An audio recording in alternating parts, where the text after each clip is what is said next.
ওকে, এখন এই সূত্রটা তো এখানে বুঝতে পারছো যে এখানে T2/T1, মানে T2 ড্যাশ বলতে এখানে দক্ষতা দ্বিগুণের পরে, সো এখানে হবে 216/324।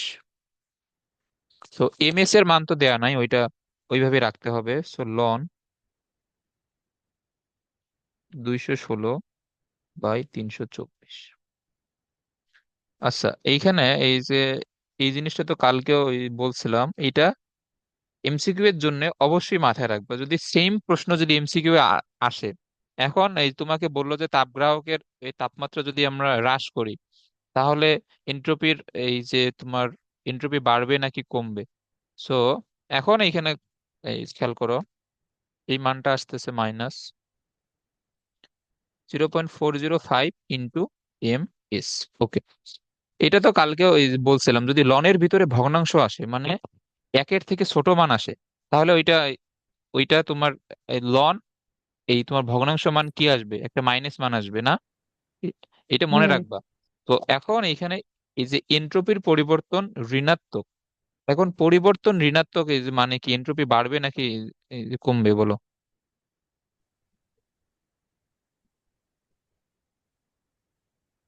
কমবে।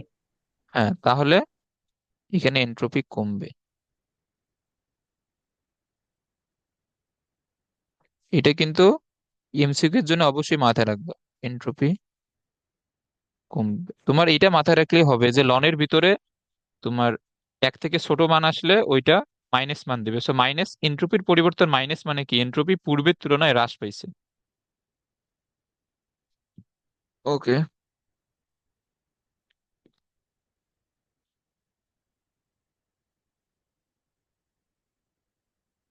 এখন এটা পড়ো, এসব টেস্ট পেপার এটি ম্যাথ। তো তাপগতিবিদের দ্বিতীয় সূত্রটি বিবৃত করো। এখন তাপগতিবিদ তোমার দ্বিতীয় সূত্রের বিবৃতি এখানে তিনটা আছে, সবচেয়ে উত্তম হচ্ছে তোমার ক্লোসিয়াস এর বিবৃতিটা দেওয়া। এটা এটা সবসময় ক্লোসিয়াস এর বিবৃতি দেবা, যদি স্পেসিফিক ভাবে বলে না দেয় তাহলে এখানে ক্লোসিয়াস এর বিবৃতি দেওয়াই বেটার। সময় আয়তন প্রক্রিয়া কাজ শূন্য কোনো, এটা তো পড়ানো হয়েছে। সময় আয়তন প্রক্রিয়ায় কাজের সূত্র কি? P into DV. সময় আয়তনের জন্য ডিভি জিরো, অতএব কাজও জিরো। এগুলো আর কিছু বাংলা ভাষায় অ্যাড করে এই লিখে দিবা, খুবই সহজ। ওকে, এখন হুম, এই টাইপের একটা ম্যাথ এই করানো হয়েছিল, এবং এটা আমাদের সময় এই যে এটা বোর্ডে আসছিল, ঢাকা বোর্ড এই 22-এ এই ম্যাথটা অ্যান্সার করা হয়েছিল, মেবি সহজ ম্যাথ ছিল। ওকে, 0 ডিগ্রি সেলসিয়াস তাপমাত্রার এত কেজি বরফকে একটি নির্দিষ্ট উচ্চতা থেকে ফেলে দেওয়া হলো, এই টাইপের ম্যাথ কিন্তু ওই পড়ানো হয়েছে। যে এই জলপ্রপাতের এই ম্যাথ গুলা কি মনে আছে, যে একটা উচ্চতা থেকে পরে কি পরিমাণে তোমার তাপমাত্রা বৃদ্ধি পাবে, এই টাইপের ম্যাথ গুলো মনে হুম। আছে? এই জলপ্রপাতের সেম ম্যাথ কিন্তু। ওকে, একটি নির্দিষ্ট উচ্চতা থেকে ফেলে দেওয়া হলো, এতে বিভব শক্তির 55% তাপে রূপান্তরিত হলো এবং এই তাপ সমস্ত বরফকে গলিয়ে দিল। ওকে, বরফটি কত উচ্চতা থেকে ফেলা হয়েছিল? আচ্ছা, এর 55% তাপে রূপান্তরিত হলো এবং এই তাপ সমস্ত বরফকে গলিয়ে দিল। ওকে, এখন এইখানে খেয়াল করো,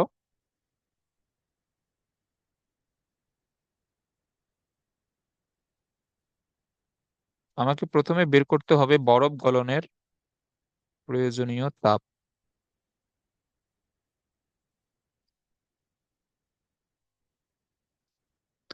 ওকে, এখন বরফ গলনের জন্য প্রয়োজনীয় তাপ এখানে কি হবে? D Q. আচ্ছা, এখানে ডি কিউ না দিই, শুধুমাত্র কিউ দেই। কিউ সমান এখানে এই সূত্রটা কি হবে বলো তো? M S del. না না, না, এখানে তোমার এম জি গলনের এইচ। জন্য কি ডেল থিটা আসবে? না। M ইন্টু L F, মানে এম কত? হুম। এম হচ্ছে 0.07 কেজি, আর L F হচ্ছে এই যে তোমার বরফ গলনের আপেক্ষিক সুপ্ত তাপ, এটা এটা দেয়াই আছে,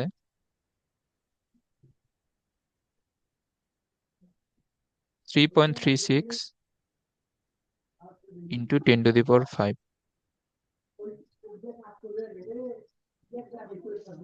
তো পরীক্ষার হলে যে সব সময় যা করে যাবা তাই আসবে তা না, একটু আনকমন টাইপের ম্যাথও আসতে পারে, বাট এমন ম্যাথ আসবে না যে যেটা তুমি জীবনে করো না, এটা করার মধ্যেই একটু এই ঘুরিয়ে দিতে পারে। কিন্তু এখন প্রশ্নটা পড়ো। বিভব শক্তির 55% তাপে রূপান্তরিত হয় এবং ওই তাপটা বরফকে এই যে তোমার এখানে এই গলিয়ে ফেলে, তাহলে এখানে কিউ সমান এই কি হবে বলো তো?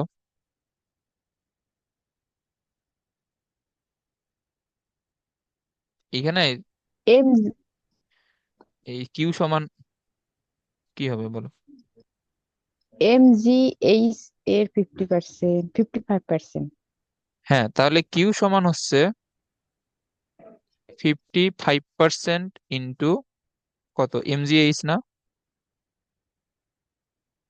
হ্যাঁ। এখন এইখান থেকে এইচ এর মানটা বের করতে হবে।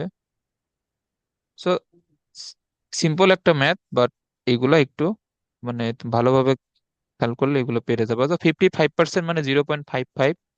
এম এর মান কত? এম এর মান হচ্ছে 0.07 বরফের।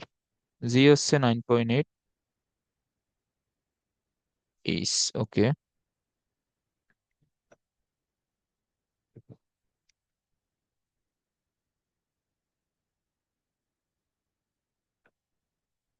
আচ্ছা, এইচ এর মান হচ্ছে 62,337.66 মিটার।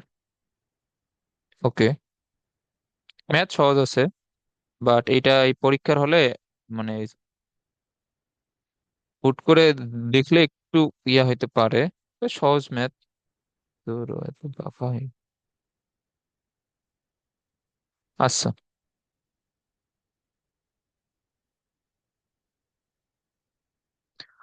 এরপরে বরফ গলন এবং বরফ গলা পানির তাপমাত্রা বৃদ্ধি কোন ক্ষেত্রে পরিবেশের উপর অধিক প্রভাব পড়বে? এন্ট্রপির আলোকে ব্যাখ্যা করো। ওকে, আগে এখানে কি বের করতে হবে এবং অ্যান্সারটা আসবে কিভাবে এটা আগে বুঝতে হবে, তারপরে তুমি না ম্যাথটা করবা। এখন এন্ট্রপির আলোকে ব্যাখ্যা করতে বলছে। এন্ট্রপি মানে কি? এন্ট্রপি মানে হচ্ছে এই ওই দিন এন্ট্রপির ক্লাসটাতে যা যা বুঝাইছিলাম এগুলা যদি তোমার মনে থাকে, তাহলে এন্ট্রপি মানে বিশৃঙ্খলার এই পরিমাপ, এবং এন্ট্রপি মানে আমি বলছিলাম যে কোন একটা সিস্টেমের কাজ করার অক্ষমতা। এগুলো মনে আছে? আছে। ওকে, সো এন্ট্রপি মানে যদি কাজ করার অক্ষমতা হয়, তাহলে যার এন্ট্রপি বেশি মানে তার বিশৃঙ্খলা বেশি বা তার কাজ করার অক্ষমতা বেশি, তাহলে কে পরিবেশের উপর এই তোমার বেশি বিরূপ প্রভাব এই ফেলবে বলো তো? যার এন্ট্রপি বেশি হবে। হ্যাঁ, যার এন্ট্রপি বেশি হবে। ওকে, তো এখানে এন্ট্রপি বের করে আমরা এটা কম্পেয়ার করতে পারবো। এখন এখানে দুই ক্ষেত্রে এন্ট্রপি বের করতে বলছে, একটা হচ্ছে বরফ এই যে গলনের ক্ষেত্রে।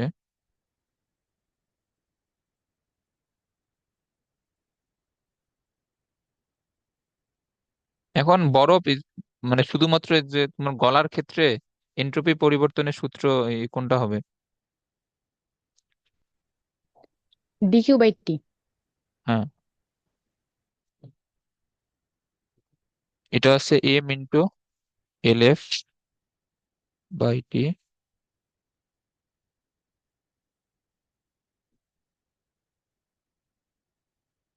এগুলো সব মান দেওয়া আছে।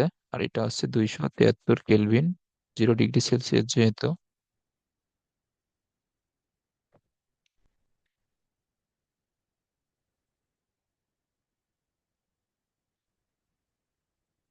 সো এটা হচ্ছে 86.15 জুল/কেলভিন। আর একটা এখানে ওই যে বলছে পানির তাপমাত্রা বৃদ্ধির ক্ষেত্রে।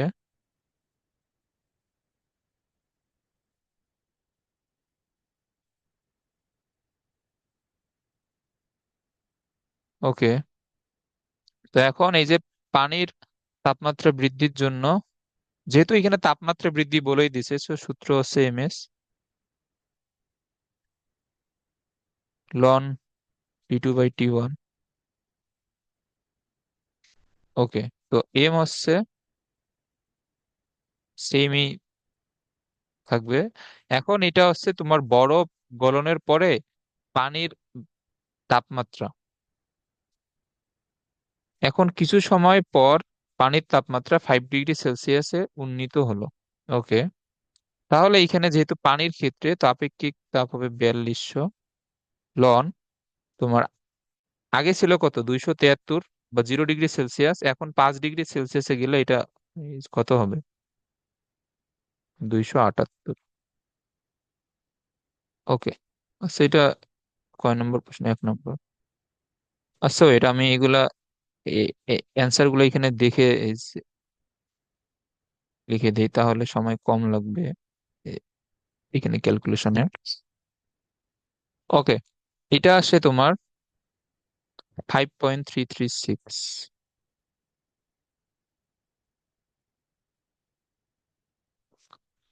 তাহলে এখানে দেখা যাচ্ছে যে ΔS1 > ΔS2।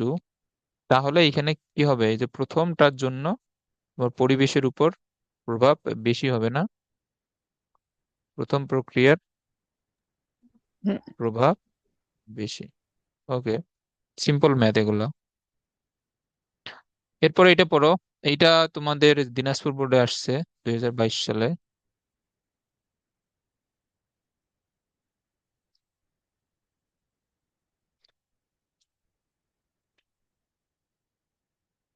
এটা যে এটা ক নম্বর তো পারবা।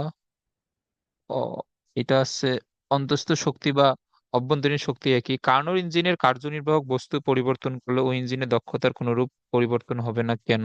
এটা পড়ে নিও। এটার ব্যাখ্যাটা সিম্পল। কারণ তোমার হচ্ছে এই দক্ষতা তো এই কার্যনির্বাহক এই বস্তুর উপরে নির্ভর করে না। তোমার এই দক্ষতা কিসের উপর নির্ভর করে?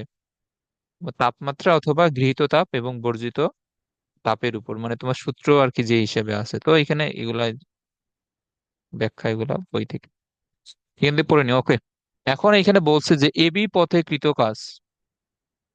এখানে গ্রাফটা কি ভালোভাবে দেখা যাচ্ছে? হুম। এবিটা এই যে এখানে কি বলতো, এটা হচ্ছে এ পয়েন্ট, এটা হচ্ছে বি পয়েন্ট। এটা হচ্ছে সমষ্ণ সংকোচন। হ্যাঁ, এটা হচ্ছে সমষ্ণ সংকোচন।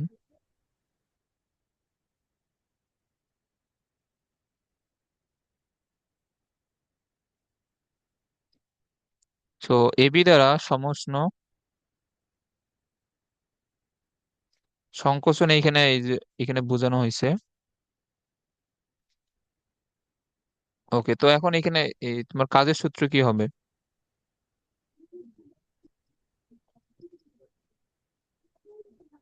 বলো? তো এই সমষ্ণ প্রক্রিয়ায় তোমার ও, কাজের সূত্র কি? কাজের সূত্র হচ্ছে এনআরটি লন V2/V1। হ্যাঁ, তো এইখানে হচ্ছে N/R/T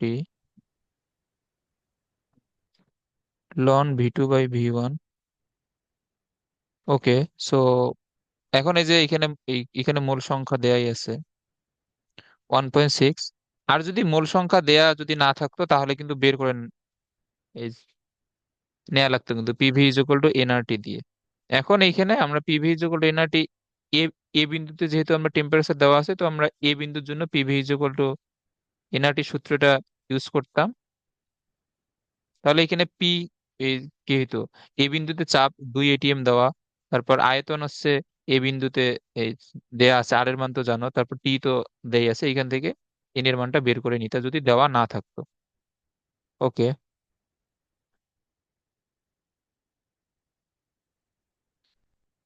টি হচ্ছে 300 কেলভিন। লন এখন এখানে তোমার V2 হবে কোনটা, যেহেতু এখানে তোমার গ্রাফের ডিরেকশন এইদিকে, তাহলে শেষ আয়তন হবে বি বিন্দুটা অর্থাৎ 10।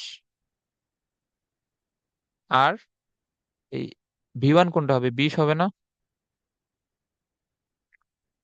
ওকে, হুম। সো লন 10/20 মানে এটা এক থেকে ছোট, তো এক থেকে ছোট মানেই একটা এখানে মাইনাস মান দিবে, আমরা এটা আগে থেকেই জানি। এখন এটা তো মাইনাস মান আসবেই বোঝাই যাচ্ছে, কারণ এটা সংকোচন প্রক্রিয়া। তো সংকোচনের জন্য এখানে আমরা জানি কাজ তো নেগেটিভ। এগুলা এমসিকিউ এর জন্য কিন্তু অবশ্যই ভালোভাবে মাথায় রাখবে। এটার অ্যান্সার কত? 2764.82। এটা হচ্ছে -82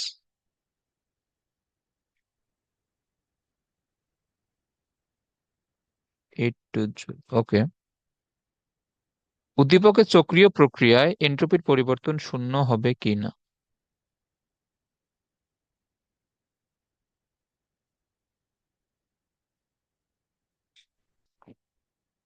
এখন উদ্দীপকের চক্রীয় এই প্রক্রিয়ায়, এখন এইখানে তুমি যদি চিত্রটা ভালোভাবে খেয়াল করো, এখানে তিনটা প্রসেস আছে।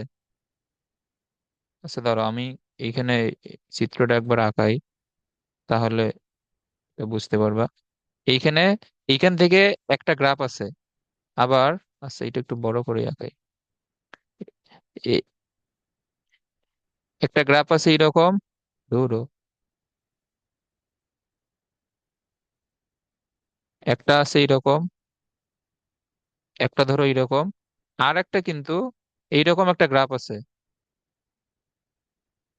এই যে এইখানে একটা, এইখানে একটা, এইখানে একটা।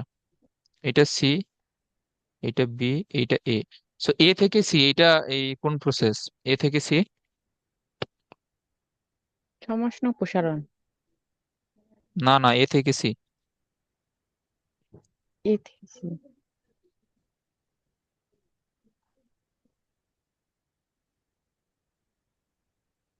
হলো। হ্যাঁ, এ থেকে সি। কি হবে? আর রুদ্ধতাপীয় প্রসারণ। হ্যাঁ, এটা রুদ্ধতাপীয় প্রসারণ। আর এ থেকে বি আমরা তো এটা তো গ নম্বরে করলাম। এটা কি? এটা হচ্ছে সমষ্ণ না? আর এটা যদি তোমার ইয়া হয়, পি হয়, এটা যদি বি হয়, এখন এই যে বি থেকে সি, এই গ্রাফটা তো এক্স অক্ষের, সরি ওয়াই অক্ষের সমান্তরাল না? তো হুম। এখন এই যে এটা, খেয়াল করো, যদি এটা ভি হয়, এটা যদি পি হয়, এখন এই গ্রাফটা এই কিসের জন্য হবে? এই যে বলো তো, এই গ্রাফটা এখানে কি প্রকাশ করে? সমচাপ নাকি সম আয়তন প্রকাশ করে বলো তো, এই গ্রাফটা? এইটা সম আয়তন। হ্যাঁ, এটা সম আয়তন প্রকাশ করে, কারণ এটা তোমার এক্স অক্ষ বরাবর যদি আয়তন আছে, তাহলে ওয়াই অক্ষের সমান্তরাল এখানে কি প্রকাশ করবে? সম আয়তন, কারণ এই গ্রাফটাতে ভি এর কোনো চেঞ্জ হচ্ছে না। তাহলে বিসি বরাবর যে লেগটা আছে, এইটা প্রকাশ করবে সম আয়তন প্রক্রিয়া। এই তিনটা কিন্তু লিখতে হবে, যে সি থেকে এ এটা রুদ্ধতাপীয় প্রসারণ, এ থেকে বি সমষ্ণ সংকোচন, বি থেকে সি সম আয়তন প্রক্রিয়া নির্দেশ করে। এখন তোমার এইখানে এই যে প্রতিটা ধাপের জন্য এখন এন্ট্রপির পরিবর্তনটা দেখাইতে হবে। আমরা যদি এটাকে 1 নাম্বার ধরি, এটাকে 2 নাম্বার ধরি, এটাকে এই তোমার 3 নাম্বার যদি বিবেচনা করি, তাহলে এই যে প্রথমটার জন্য ΔS1 বা এন্ট্রপির পরিবর্তন, রুদ্ধতাপীয় না এটা, এই যে তোমার এ থেকে সি আমরা যেটাকে 1 নাম্বার ধরলাম, সো এর জন্য হুম। এন্ট্রপির পরিবর্তন কত হবে? জিরো। হুম।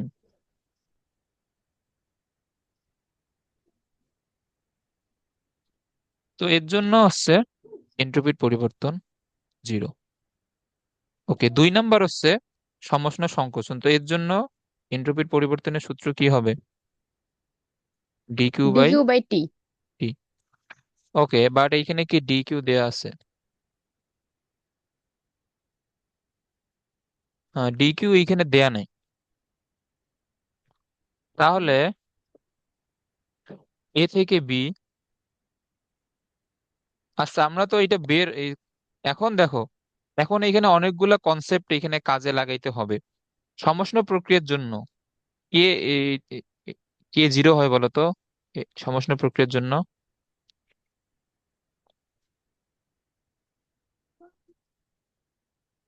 D U.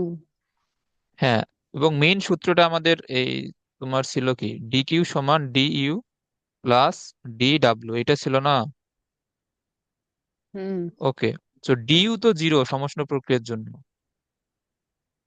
তাহলে ডি কিউ সমান কি হবে? D W. এখন জিরো। এই যে এবি প্রক্রিয়ায় যে এই যে তোমার কাজ, আমরা তো এটা গ নম্বরে বের করে আসছিলাম। তাহলে দেখো সমষ্ণ প্রক্রিয়ার জন্য কাজই হচ্ছে মূলত ডি কিউ, তাহলে এখানে ডি কিউ কি হবে? ডি ডাব্লিউর মানটা না, সো এটাই হচ্ছে তো 2764.82। এটা বুঝছো? হ্যাঁ, বুঝছি। এইগুলা কিন্তু এই যে এখানে অনেক এখানে অনেক জিনিসই মাথায় রাখতে হবে। সো এখানে ডি কিউ এর মান হবে 2764.82। সো এখন এইখানে যদি এইগুলা মাথায় না আসে, তখন এই তোমার পরীক্ষার হল থেকে এসে দেখবা যে বলবো অনেকে এখানে এখানে মান দেওয়া ছিল না, এটা দেওয়া ছিল না। সেইগুলো অনেক জিনিস খেয়াল রাখবে এখানে। তো এখানে টি কত? এবি তো যে সমষ্ণ, এ বিন্দুতে যে তোমার টেম্পারেচার থাকবে পুরো এবি গ্রাফ জুড়ে সেম টেম্পারেচার, তাহলে এখানে টেম্পারেচার কত? 300 কেলভিন এ বিন্দুতে দেয়া। সো এইটার অ্যান্সার আসতেছে কত? -9.216।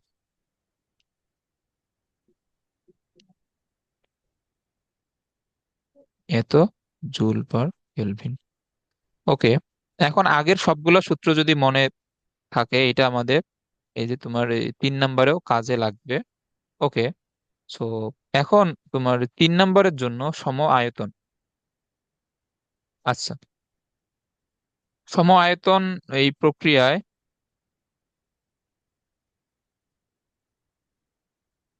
এইখানে আসলে কি হয়? ওকে, এখন এইখানে যে খেয়াল করো, সম আয়তন প্রক্রিয়ায় কি তোমার টেম্পারেচারে চেঞ্জ হয়?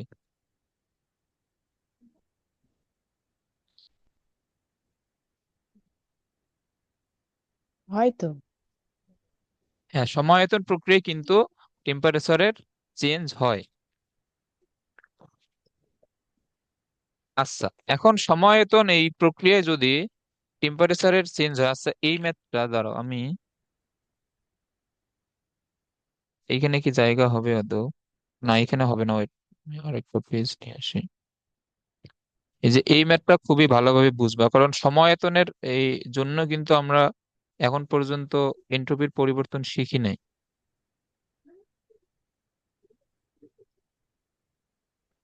আচ্ছা ধরো আমি এখানে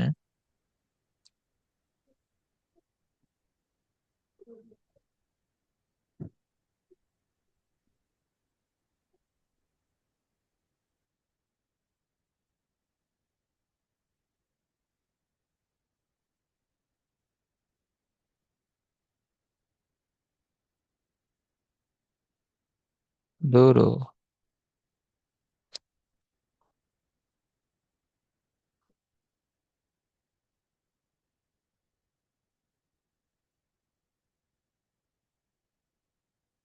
আচ্ছা, ধরো ধরো এইখানে কই গেল এটা? এইখানে ছিল, এটা না।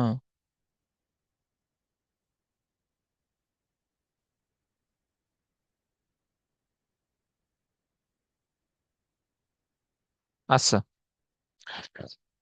ওকে, এখন এইখানে এই জিনিসটা খুবই ভালোভাবে বুঝবা। এটা এই তোমার ঘয়ের 3 নাম্বার, অর্থাৎ সমায়তন প্রক্রিয়া এন্ট্রপির পরিবর্তন,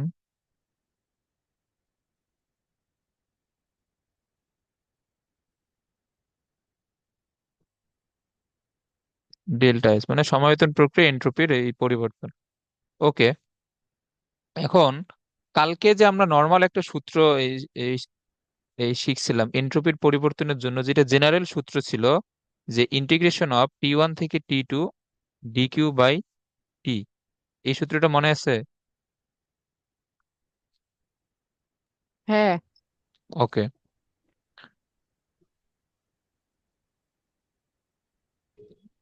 এখন এই সমায়তন প্রক্রিয়ার জন্য এই জিরো কে বলো তো? DW। হ্যাঁ, সমায়তন প্রক্রিয়ার জন্য ডিডব্লিউ যদি জিরো হয়, তাহলে ডিকিউ সমান কি হবে? ডিইউ প্লাস জিরো, বা ডিকিউ সমান হচ্ছে ডিইউ। ওকে, এখন ডিইউ বা তোমার সমায়তন, এই যে প্রক্রিয়ার জন্য যে তোমার গৃহীত তাপ বা ডি কিউ, এটা সমান এই কি হবে, যে ডি ইউ বা ডি কিউ, এটা সমান কি হবে, সমায়তন প্রক্রিয়ার জন্য যে তোমার মোলার আপেক্ষিক তাপের যে সূত্রটা ছিল, এটা কি ছিল, এন সিভি ডিটি, এটা ছিল না? এটা কি মনে আছে? হ্যাঁ। তো এখানে ডি কিউ এর সূত্র হবে এন সিভি ডিটি। ওকে, এখন দেখো, এখন এইখানে যে সিভি লাগবে, এই জন্য প্রশ্নে কিন্তু দিয়েই দিচ্ছে যে স্থির আয়তনে মোলার আপেক্ষিক তাপ, সিভি এর মান কিন্তু দিয়ে দেওয়া।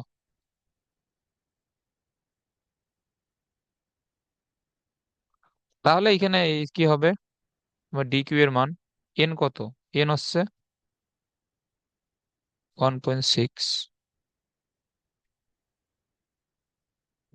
আর সিভি এর মান কত, 20.7।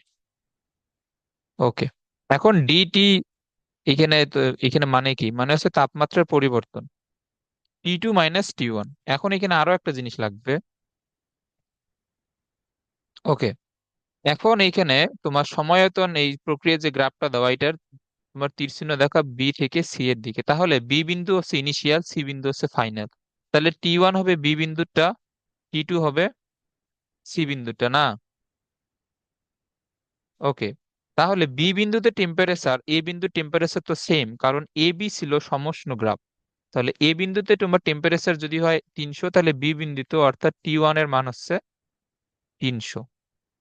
এখন T2 এর মান তো এই আমার দরকার এইখানে ম্যাথটা এখানে সলভ করার জন্য। সো T2 কিভাবে বের করব? ওকে, এর জন্য আবার আমাদের রসায়নে যাওয়া লাগবে।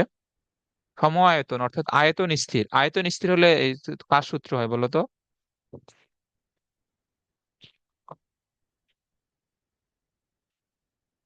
বলো। বয়েলের। আয়তন স্থির হলে বয়লের সূত্র। এই, লুসাকের। হ্যাঁ, এটা হচ্ছে লুসাকের সূত্র। তো লুসাকের সূত্রে আয়তন স্থির হলে কার কার মধ্যে সম্পর্ক থাকে, চাপ এবং তাপমাত্রার মধ্যে। তো চাপ এবং তাপমাত্রার মধ্যে সম্পর্ক কি ছিল? সমানুপাতিক। হ্যাঁ, সমানুপাতিক। তার মানে যদি সমানুপাতিক সম্পর্ক হয়, পি সমানুপাতিক টি, এবং আমরা এখান থেকে সূত্রটা লিখতে পারবো P1/T1 is equal two P2/T2। ওকে, দেন এখন P1 কোনটা, P1 হচ্ছে T1 অর্থাৎ বি বিন্দুর জন্য 4 atm। T1 ছিল কত, 300 কেলভিন। P2 হচ্ছে সি বিন্দুতে, সি বিন্দুতে দেওয়া আছে থেকে গ্রাফে, এটা যদিও ক্লিয়ারলি হয়তো দেখা যাচ্ছে না, এটা 5.28 দেওয়া।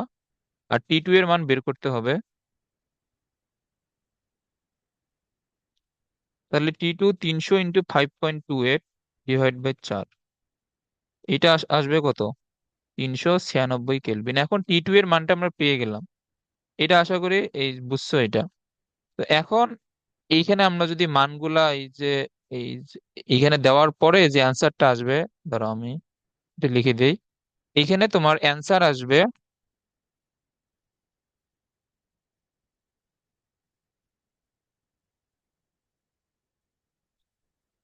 আচ্ছা ওয়েট, এইটার মান এইখানে কি লাগবে আদৌ?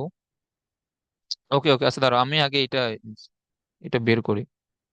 এইখানে ইন্টিগ্রেশন অফ T1 থেকে T2 ডি কিউ এর মান কত, এন সিভি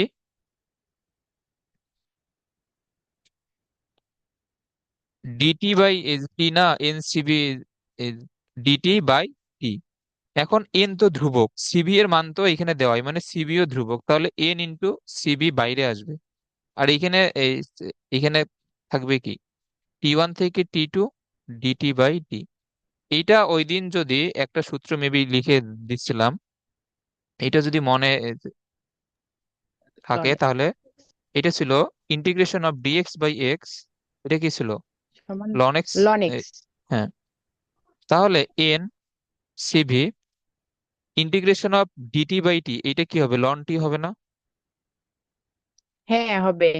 উপরে T2, নিচে T1। এখন লিমিট লেখার নিয়ম হচ্ছে যে,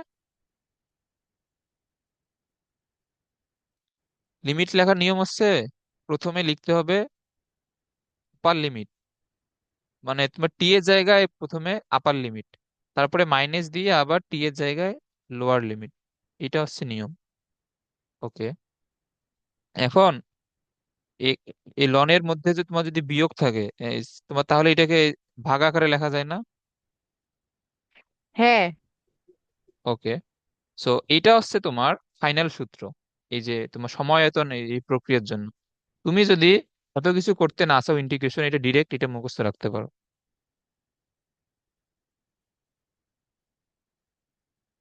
এটা তুমি চাইলে ডিরেক্ট মুখস্থ রাখতে পারো।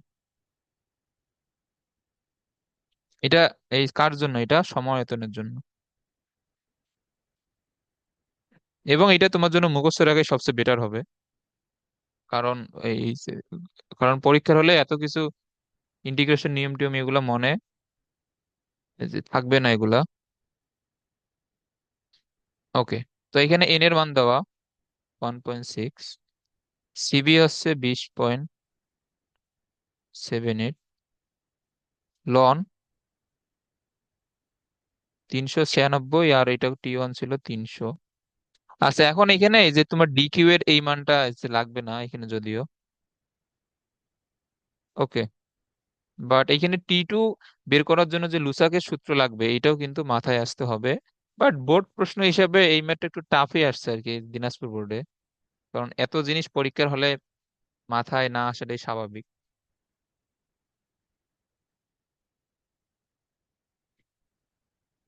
ওই হিসাবে সবচেয়ে সহজ প্রশ্ন কিন্তু ঢাকা বোর্ডেই হয়।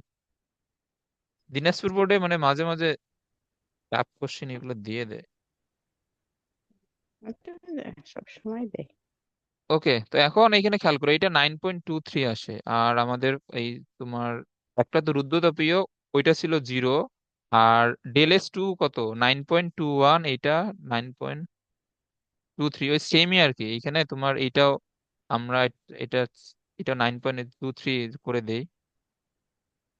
সো এটাও আমরা যদি 9.23 লিখে দেই, মানে যেহেতু অনেক কাছাকাছি আর কি। আচ্ছা দাঁড়াও দেখি এটা সলভে এই জিরো দেখাইছে নাকি। হ্যাঁ, এটা অলমোস্ট জিরোই আসে। আচ্ছা এখানে এটা যেটা ছিল ওইটাই রেখে দেই। এটা মেবি 216 ছিল। আচ্ছা 216, আর এটা আছে 9.23 প্লাস। তাহলে এই যে মোট এন্ট্রপির এই পরিবর্তন কি হবে? একটা হচ্ছে -9.216, আর একটা কত ছিল রুদ্রতাপীয়ের জন্য 0, আর এইটা হচ্ছে 9.23। ওকে, সো 9.23 -9.216, তো এটা আসে 0.104। সো এটা প্রায় এই জিরো দেখানো যায়। অর্থাৎ উদ্দীপকের চক্রীয় প্রক্রিয়া এন্ট্রপির পরিবর্তন শূন্য হবে। বুঝছো ম্যাটটা? এবং এখানে এই জিনিসটা কিন্তু বুঝছি। খুবই ইম্পর্টেন্ট এই যে সমায়তন প্রক্রিয়ার জন্য। একটা কোশ্চিন ছিল। হ্যাঁ বলো। তাহলে সমচাপ প্রক্রিয়ার জন্য এন্ট্রপি কি হবে? সমচাপের জন্য? হুম। আচ্ছা দেখো, তোমার যেটা আমাদের জেনারেল এই সূত্র আর কি, তুমি এই সূত্রটা এই যে তুমি মাথায় রাখবে। এইভাবে কিন্তু নর্মালি এই প্রশ্ন আসে না যে ডিরেক্ট সমচাপ অথবা সমায়তনের জন্য প্রশ্ন আসে না। আচ্ছা যাই হোক, যদিও আসে তুমি এই সূত্রটা মুখস্থ রাখবা। তাহলে এটা কি হবে? ডিকিউ বাই টি হবে না? সেম সূত্র। হুম। তো সম এই সম চাপের জন্য তোমার ডিকিউ এর মানে কি হবে বলো তো?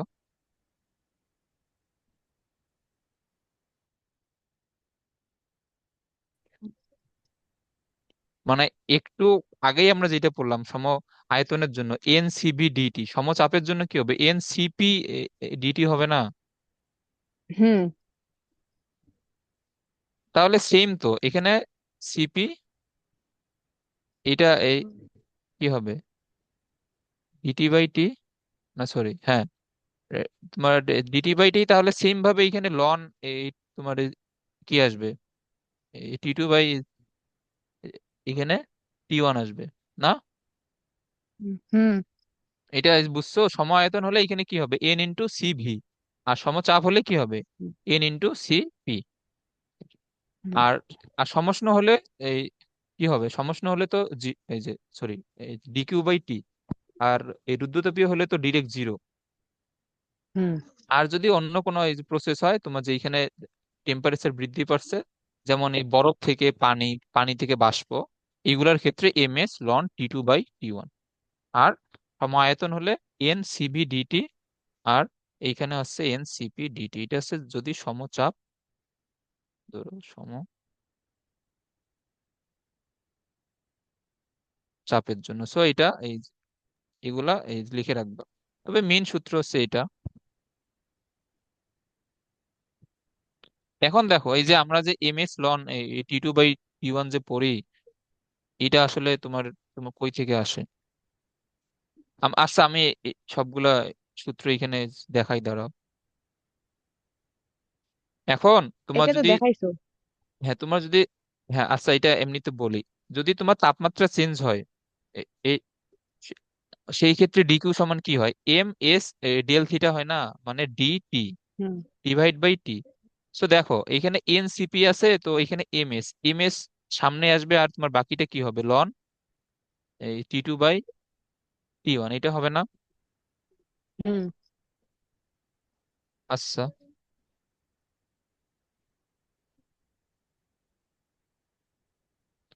ওকে। আর আর সমষ্ণটা, মানে সমষ্ণটা তো এটা তো এই জানোই। আর সমষ্ণ তো এটা তোমার নর্মাল সূত্র। আচ্ছা, এগুলো তো দেখানো হয়েছে, আর ওইগুলা দেখাই লাভ নাই। ওকে, আচ্ছা সৃজনশীলটা এটা পরের পেজে নিয়ে যাই। এগুলো এমনিতেই মনে রাখবা।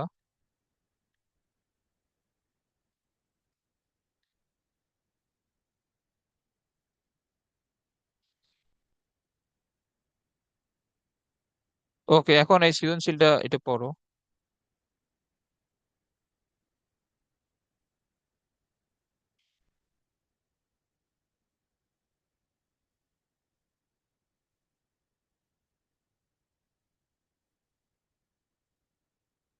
এখন তাপগতিবিদ্যার প্রথম বা শূন্যতম সূত্র, এটা তো পড়ানো হয়েছে।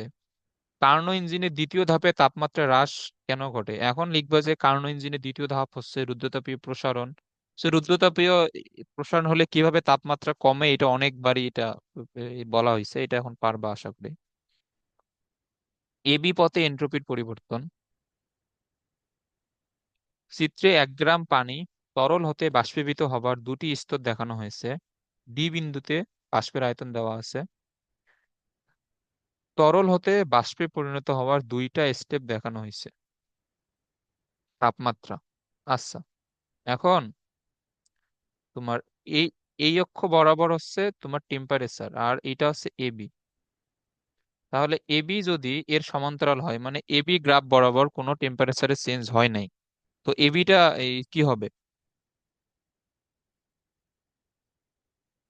আচ্ছা, এটার সময় মেবি শেষ, আমি আরো একটা এখন লিংক দিব। আচ্ছা এটা বলো, এবিটা কি হবে? জিরো। না, এবি মানে এখানে টেম্পারেচারের পরিবর্তন তো জিরো, সো এবিটা তোমার যেহেতু তরল থেকে বাষ্পীভূত হবার দুইটা স্তর দেখানো হয়েছে, একটা এ থেকে বি আর একটা হচ্ছে বি থেকে ডি। তাহলে এবিতে যেহেতু তাপমাত্রার কোনো পরিবর্তন যেহেতু ঘটে নাই, সো এটা বাষ্পীভবন স্টেজ। এটা বুঝছো যে এটা হুম এটা বাষ্পীভবন স্টেজ। তো আমাদের তো এটা জানার তো দরকার নাই যে কোনটা বাষ্পীভবন কোনটা কি। সো এবি পথে যেহেতু কোনো তাপমাত্রা চেঞ্জ হয় নাই, সো এর জন্য এন্ট্রপির পরিবর্তনের সূত্র কি হবে, DQ/T। DQ/T। ওকে, আচ্ছা। তো এখন এখানে তোমার গৃহীত তাপের এই সূত্র এখানে কি হবে, M × L